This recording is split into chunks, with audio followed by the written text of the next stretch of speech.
Ribosome को हम protein factory of cell बोलते हैं क्योंकि वो प्रोटीन सिंथेसिस करते हैं, प्रोटीन को बनाने का काम करते हैं। अब इनको हम ट्रांसलेशनल मशीनरी बोलते हैं। क्यों? First of all what is translation? तो आरएनए से प्रोटीन बनाने को हम ट्रांसलेशन बोलते हैं। The formation of protein from RNA is called translation. तो जब हम आरएनए से प्रोटीन बनाएंगे तो हमें प्रोटीन की सिंथेसिस करनी होगी। प्रोटीन की सिंथेसिस करने में कौन मदद करता है? राइबोसोम। क्यों? क्योंकि राइबोसोम को हम प्रोटीन फैक्ट्री ऑफ सेल बोलते हैं। अब राइबोसोम जो है वो नॉन मेम्ब्रेन बाउंडेड ऑर्गेनल है। ये मेम्ब्रेन बाउंडेड नहीं होता है, इसमें डेंस ग्रैन्यूल्स प्रेजेंट होते हैं, ये रफली स्फेरिकल ग्रैन्यूल्स होता है। अब राइबोसोम जो है वो प्रोकैरियोट और यूकैरियोटिक दोनों सेल में प्रेजेंट होता है।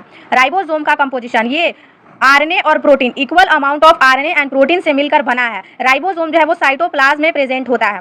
Some ribosome are attached on RER मतलब रफ एंडोप्लाज्मिक रेटिकुलम के साथ जो है सो राइबोसोम अटैच्ड होते हैं।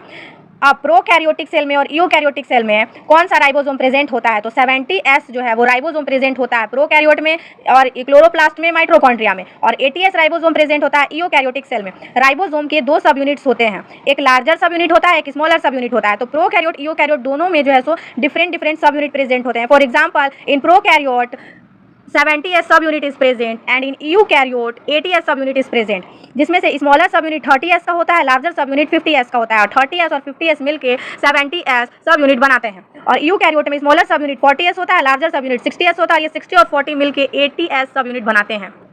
अब मोस्ट इंपॉर्टेंट लाइन की both the sub unit are attached through magnesium ion and salt bond. एक स्मॉलर सब यूनिट है, एक लार्जर सब यूनिट है, ये दोनों एक दूसरे के साथ अटैच्ड है through magnesium ion and salt bond. Magnesium ion के साथ और सॉल्ट बॉन्ड के साथ एक दूसरे के साथ अटैच्ड है, आप देख सकते हैं। अब the bond between phosphate group of RNA and amino group of amino acid. RNA के फॉस्फेट ग्रुप के साथ और अमीनो एसिड के अमीनो ग्रुप के साथ जो है सो या बॉन्ड प्रेजेंट होता है, बॉन्ड फॉर्म्ड होता है। अब राइबोसोम का फंक्शन, तो हमें को पता है कि protein synthesis is the main function of ribosome. Ribosome synthesise किसके द्वारा होता है? न्यूक्लियस के द्वारा। अब जब सिंगल एमआरएनए में बहुत सारा राइबोसोम प्रेजेंट हो तो उसको हम बोलेंगे polyribosome. Several ribosomes are attached to one mRNA molecule, they are called polyribosome. अब ribosome is the structure found inside the cell bound to the endoplasmic reticulum as well as freely scattered throughout the cytoplasm। Ribosome या तो endoplasmic reticulum के साथ bounded होते हैं, attached होते हैं, या तो ये साइटोप्लाज्म में फ्रीली स्कैटर्ड करते हैं। Ribosome is the site of protein synthesis. Protein synthesis का मेन साइट है ribosome. Ribosome link amino acid together in the order specified by the codon of mRNA molecule to form polypeptide chain.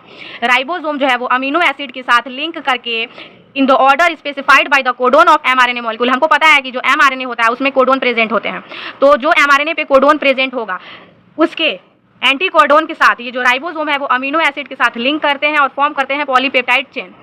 MRNA के codon का एक opposite जो anti codon होता है उसके साथ बाइंड करेंगे राइबोसोम। जो राइबोसोम होता है वो एंटी कोडोन के साथ बाइंड करेंगे on the codon present on mRNA. अब they are premade inside the nucleus of the nucleus. Ribosome consist of two subunit, larger and smaller सब यूनिट, ये सब तो हमने देख लिया। Ribosomes are ribonucleoprotein particles found in all cell. Ribosome ribonucleoprotein होता है। Ribosome are assembly shop for protein synthesis. ये प्रोटीन सिंथेसिस का असेंबली शॉप होता है, therefore they are also described as protein factories. Ribosome को हम प्रोटीन फैक्ट्रीज बोलते हैं। They are found in the cytoplasm और attached to the endoplasmic reticulum.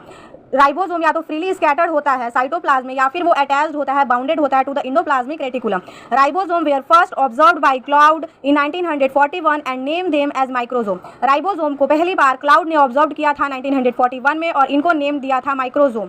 Ramakrishna Steitz and Ada Yonath describe the structure and function of ribosome and for their work they were given Nobel prize in 2009 में बहुत सारे scientist ने मिलकर ribosome का structure और function को describe किया, जिनके लिए उनको नोबेल प्राइज मिला। अब the structure of ribosome are protein factories. Protein synthesis is the main function of ribosome. They are called translational machinery. Ribosome are spherical in shape. जो राइबोसोम होते हैं वो स्पेरिकल इन शेप होते हैं। The ribosome of prokaryotes are smaller in size and those of eukaryote are larger in size.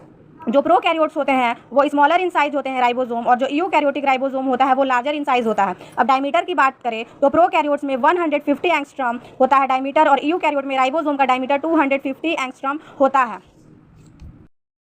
Each ribosome consists of two units, namely a large subunit and a small subunit. Ribosome के दो सब units होते हैं, एक smaller सब unit, एक larger subunit. अब there are two space present between the two subunit. दोनों सब यूनिट के बीच में दो स्पेस प्रेजेंट होता है. One space is called P site and the other is called a site. दो जो राइबोसोम के सब यूनिट्स होते हैं, एक लार्जर सब यूनिट, एक स्मॉलर सब यूनिट, दोनों सब यूनिट के बीच में दो स्पेस प्रेजेंट होते हैं, जिसमें से एक स्पेस को हम पी साइट बोलते हैं और दूसरे स्पेस को ए साइट बोलते हैं. Many ribosome together form a polyribosome. जो सिंगल मॉलिक्यूल ऑफ एमआरएनए होता है उससे सेवरल राइबोसोम अटैच्ड होते हैं, बहुत सारे राइबोसोम अटैच्ड होते हैं सिंगल एमआरएनए मॉलिक्यूल के साथ, तो उसको हम पॉलीराइबोसोम बोलते हैं. Poly means many, many ribosome are attached to single molecule of mRNA. अब हम स्ट्रक्चर की बात करें तो जो राइबोसोम के दोनों सब यूनिट, स्मॉलर सब यूनिट और लार्जर सब यूनिट का ये स्ट्रक्चर दिया हुआ है. स्मॉलर सब यूनिट जो राइबोसोम का होता है उसका ये स्ट्रक्चर है, जिसमें इसको हम हेड बोलते हैं, ये इसको हम बेस बोलते हैं, और ये क्लेफ्ट प्रेजेंट होता है और ये फ्लैट सरफेस ऊपर में होता है.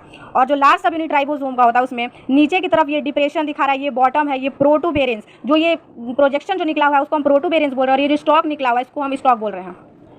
ये जो है सो स्ट्रक्चर ऑफ राइबोसोम होता है, जो कि यहाँ पे जो है सो स्मॉलर सब यूनिट राइबोसोम का और लार्जर सब यूनिट राइबोसोम का दोनों अटैच्ड है, और इसको हम टोटली स्ट्रक्चर ऑफ राइबोसोम बोलेंगे. तो जब भी आपके एग्जाम में क्वेश्चन आए तो आप ये तीनों स्ट्रक्चर बनाइएगा, जहाँ पे पहले आप स्मॉलर सब यूनिट दिखाएगा, फिर larger subunit and as a whole structure आप दिखाइएगा. Biogenesis of ribosome. In eukaryote, the ribosome is synthesized in the nucleolus and then it is transported to the cytoplasm.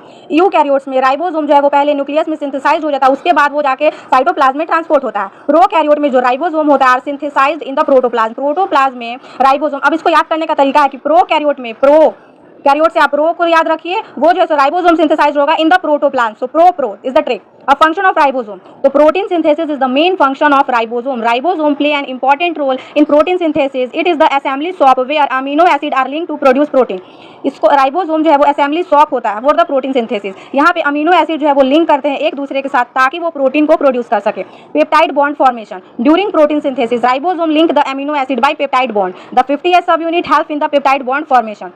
Protein synthesis main function होता है ribosome का. तो protein जब synthesized हो रहा है तो वहाँ पे पेप्टाइड बॉन्ड फॉर्म होगा. एमिनो एसिड में कौन सा बॉन्ड फॉर्म होता है? Peptide bond. तो जो प्रोटीन जो है वो एमिनो एसिड से मिलकर बना है, और जो एमिनो एसिड है उनके बीच में पेप्टाइड बॉन्ड प्रेजेंट होता है. तो जो राइबोसोम जो है वो लिंक करेगा एमिनो एसिड के साथ बाय पेप्टाइड बॉन्ड. 50S सब यूनिट हेल्प करता है पेप्टाइड बॉन्ड फॉर्मेशन में. अब थर्ड फंक्शन है exit of deacylated tRNA. Deacylated tRNA is removed from E site.